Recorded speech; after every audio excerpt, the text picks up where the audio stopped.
Faz hoje uma semana que o presidente da Câmara dos Deputados, o deputado Eduardo Cunha, deferiu o andamento de um dos muitos pedidos de impeachment que se encontravam sob o seu exame. Indeferiu vários e indeferiu um. Uma petição elaborada por três importantes juristas do nosso país, Miguel Reale Júnior, Hélio Bicudo e Janaína Pascoal. Bastou o início desse processo para que recrudescesse a algaravia petista,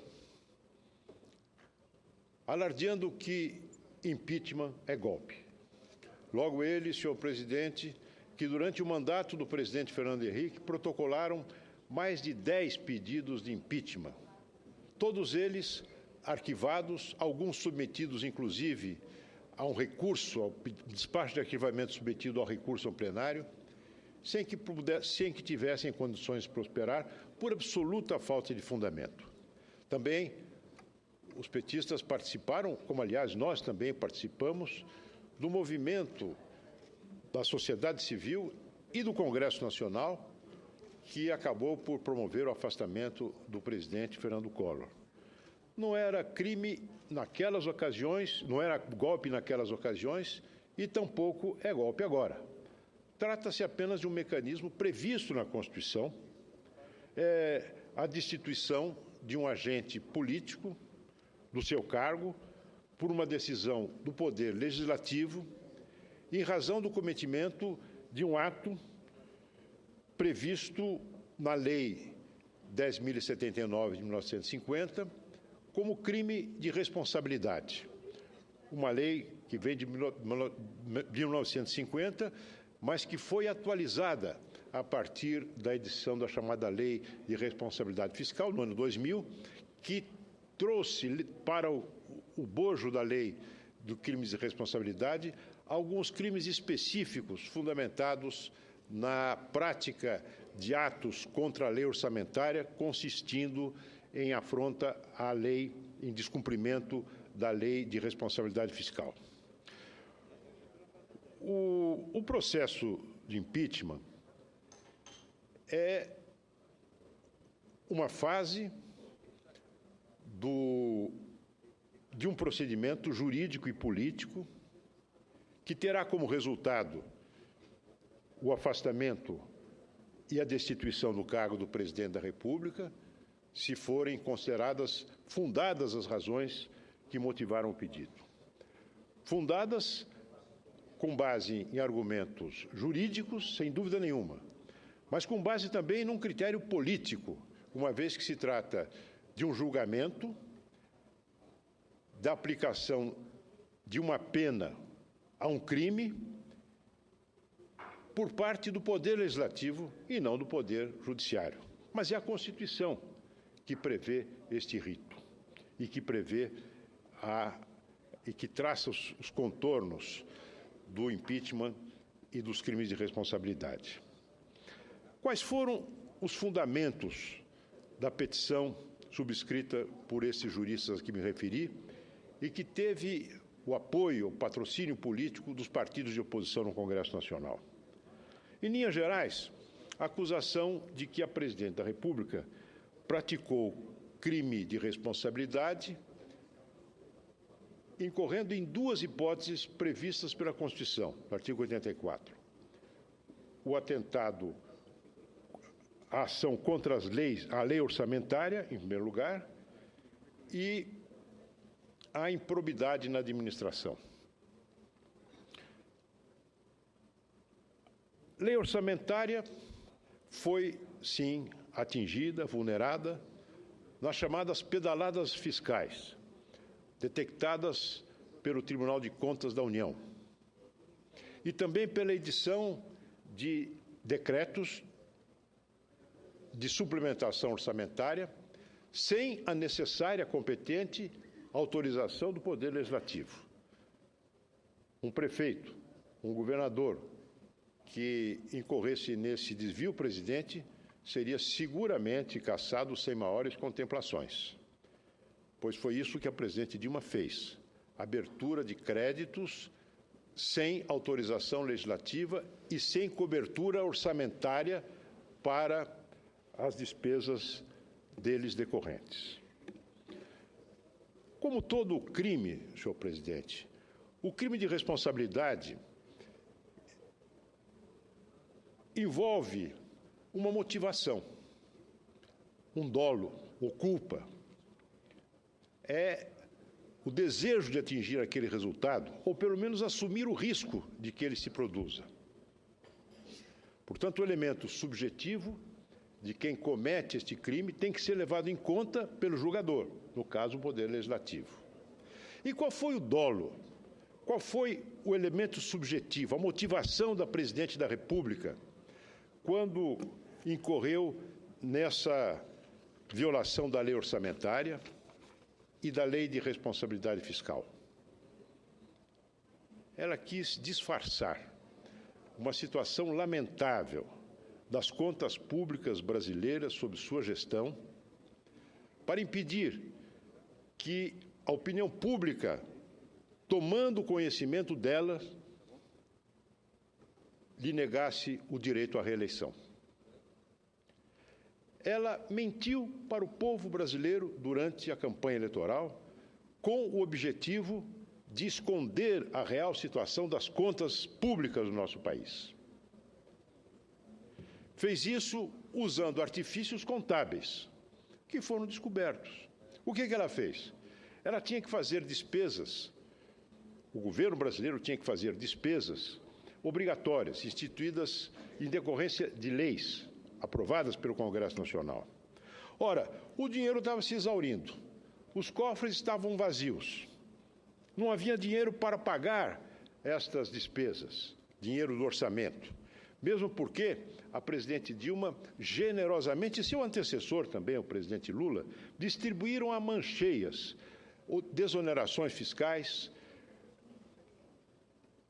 empréstimos a juros subsidiados para empresas escolhidas a dedos, e muitas dessas operações, amparadas por medidas provisórias, estão hoje sob suspeita na chamada Operação Zelotes. O fato é que a presidente Dilma Rousseff abriu mão de um montante fabuloso de recursos, sem exigir uma contrapartida das empresas beneficiárias, em termos de aprimoramento tecnológico ou em termos de manutenção dos empregos. Cavou um enorme rombo nas contas públicas e, para disfarçar esse rombo, se valeu dos artifícios contábeis a que me referi. Fez com que essas despesas, que deveriam ser feitas por conta do Tesouro Nacional, fossem arcadas pelos bancos oficiais, pelo Banco do Brasil e pelo BNDES, notadamente, sem o repasse dos fundos orçamentários correspondentes a essa despesa forçada efetuada pelos bancos públicos. É um buraco considerável. O Tribunal de Contas da União avalia que o rombo nesta contabilidade dos bancos públicos tenha gerado um passivo de cerca de 57 bilhões de reais e que até agora não foi saldado, até agora continua em aberto. Pois bem, isso foi feito com o objetivo explícito de disfarçar as contas, o estado lamentável das contas públicas, de um lado, e, por outro lado, continuar gastando, continuar expandindo o gasto público. É muito diferente, senhor presidente, de um eventual descasamento entre uma despesa feita por um banco público para atender a um programa social e o competente reembolso dessas despesas pelo Tesouro. Isso pode ter ocorrido em outros governos. É diferente, por exemplo, inclusive, deste fato que foi noticiado agora há pouco e que é objeto de uma representação do meu colega Álvaro Dias, de decretos que foram assinados numa eventual e rápida substituição do vice-presidente da República, vice-presidente Michel Temer. Não havia, nesses casos, o dolo deliberado, a intenção deliberada de mentir, a intenção deliberada de ocultar o estado lamentável das contas para visar com isso a um benefício eleitoral. como foi o caso da presidente Dilma. Ora, o presidente da Câmara dos Deputados está sendo agora objeto de um processo visando a cassação do seu mandato por ter mentido perante uma CPI. A presidente Dilma Rousseff mentiu perante o eleitorado brasileiro, mentiu perante mais de 100 milhões de eleitores brasileiros para conseguir a renovação do seu mandato. Senhor presidente, há também a acusação de que a presidente se descurou do zelo pela moralidade, pela probidade na administração. Esse fato está amplamente demonstrado perante a opinião pública. São os escândalos da Petrobras, escândalos indisfarçáveis, escândalos que acarretaram um prejuízo monumental à empresa, um escândalo que levou a empresa à beira da sua inviabilidade. Hoje é a empresa de petróleo mais endividada do mundo, são 500 bilhões de reais de dívida dessa empresa. Ora, a senhora presidente da República, que alardeava a competência especial nessa área de petróleo e gás, que foi foi ministra de Minas e Energia, que foi chefe da Casa Civil, que presidiu o Conselho de Administração da Petrobras, presidente da República, com o olho cravado na empresa, exercendo o controle da empresa com a sua habitual, digamos, pertinácia. É inconcebível que ela não tenha visto aquilo que estava acontecendo debaixo do seu nariz. É inconcebível. Talvez se possa explicar a omissão da presidente em coibir aquilo que estava acontecendo pela sua monumental e também indiscutível inépcia. Mas a inépcia, nesse caso, ultrapassa os limites da culpa, da simples culpa, e entra no campo do dolo. É a chamada culpa invigilando, não cuidou daqueles que estavam ocupando cargos na administração sob o seu comando. E não apenas não cuidou de coibir esses desvios, como chegou mesmo a promover um dos atuais acusados de cometimento desses crimes, o senhor Cerveró, que foi removido da secretaria, da diretoria internacional da Petrobras e foi premiado com a diretoria financeira da BR Distribuidora.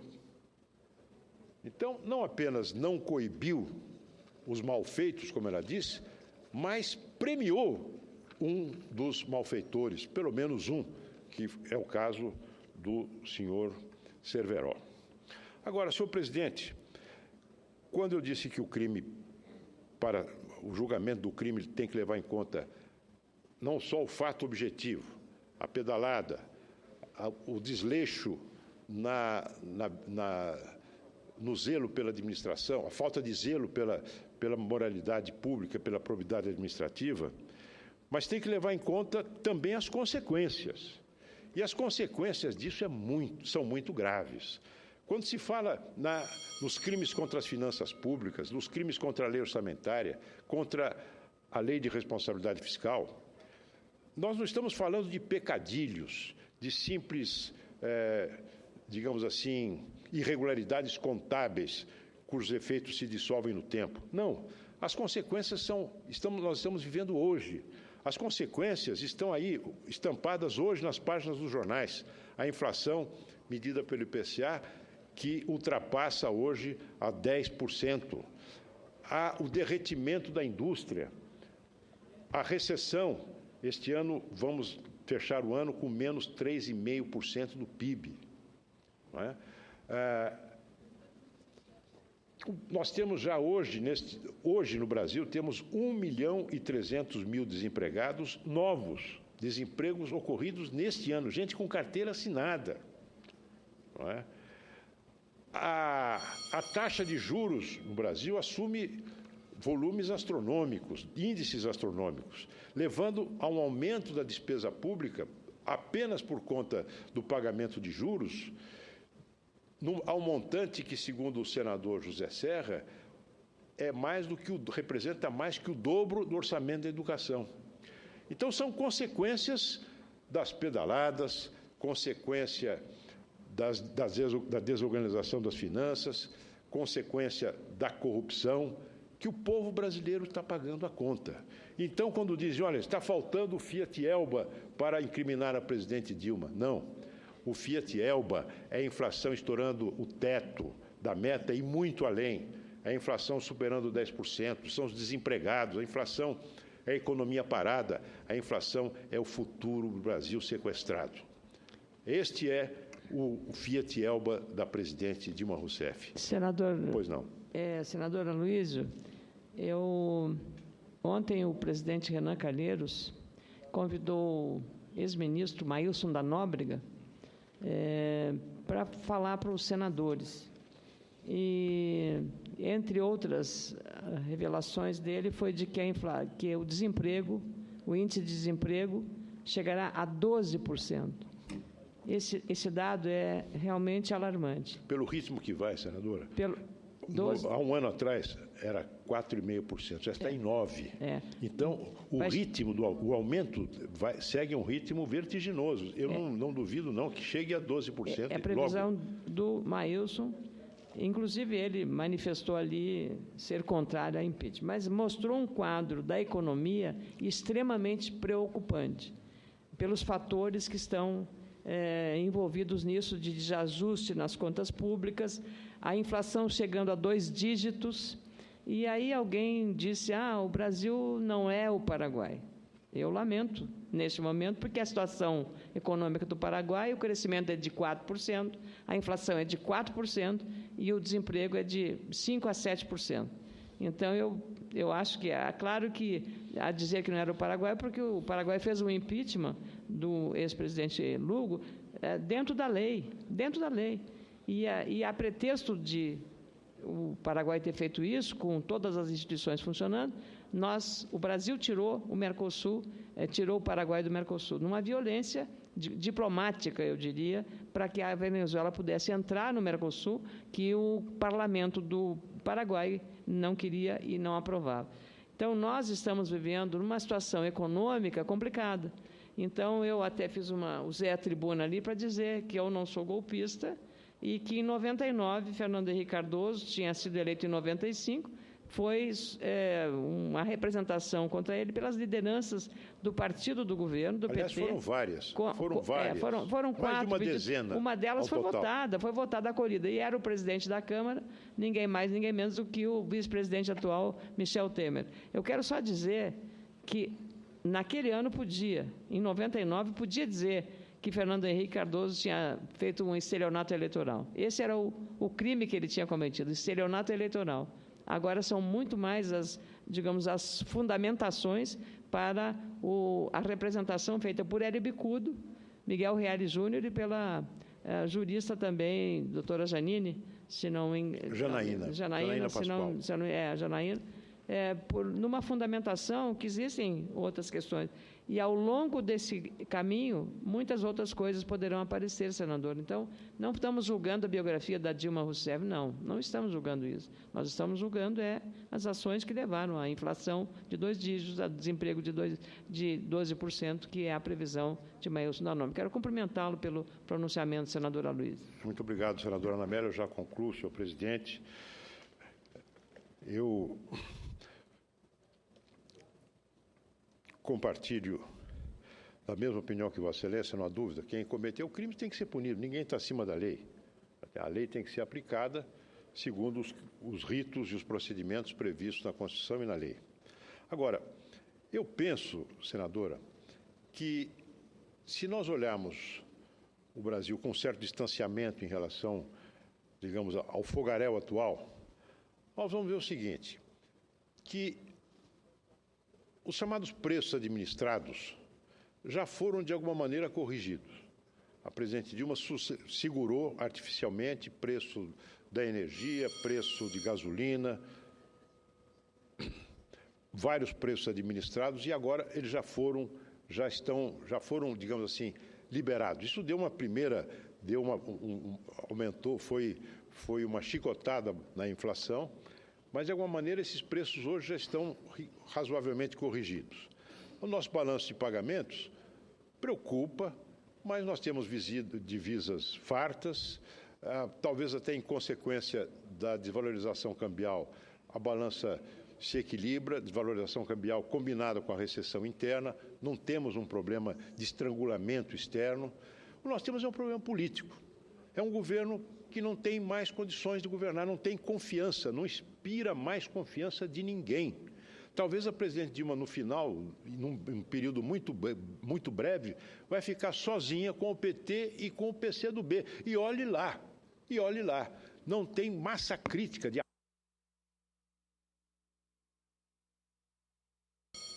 apoio social para governar.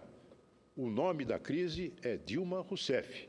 E eu penso que o impeachment, castigo previsto na Constituição, será também uma situação política para que nós possamos ter a possibilidade de, sob um novo governo, enfrentarmos os desafios do presente e prepararmos um futuro melhor para o nosso país. Muito obrigado.